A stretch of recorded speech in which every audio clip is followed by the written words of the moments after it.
And I think that he's in a little trouble here. I think that he's in a lot of trouble. Hold on a second. Oh, what? I think he's in a lot of trouble. Okay, I think if you were reporting on this about someone else, he'd be saying that that person should be fired. Well, I'm not going to be judge and jury of the guy. All I'm saying is that I understand the inclination to help his brother, even though I'm an only child. I get it anyway.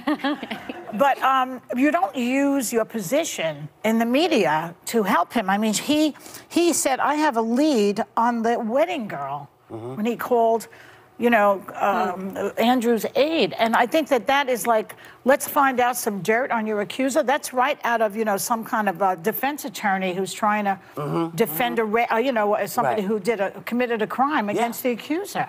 So I don't think that that's kosher, frankly. Right. Now, whether he should be fired for it, I mean, that's for, Jeff Zucker to figure out, not me. But, you know, there's a lot in this story that doesn't feel right, even though I do appreciate the Cuomo family very much. But do you think he did anything illegal? I mean, does it feel... That I don't know. You're the lawyer. You tell me. That's the thing. I think it comes down to it doesn't feel right. It seems unseemly, right? But is it illegal? I don't think so. I think he's a brother. He wanted to help his brother. Yeah. I think certainly there is an ethical issue when it comes to journalism. Should you be, if he's considered a journalist, and did you use your sources to somehow help your brother's legal case? I mean, he is a lawyer. Chris is also a lawyer, and he was drafting statements and advising his brother. Did he do anything illegal? I don't see that.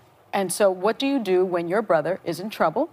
And you are not only an attorney, you have a job that gives you access to information. Why not take yourself off the air? Well, that's what he should have done. Yeah. And he said he didn't report on it. He said he was not going to report on it because he did the work of a reporter. Like he was doing the work while saying he wasn't covering it. This is a massive ethical breach. If you work at a news agency, as I do and we do, you understand that they're just basic things. Like if you found out that an intern did this, they'd be gone a second after these text messages came out. And I think that this is an abuse of power.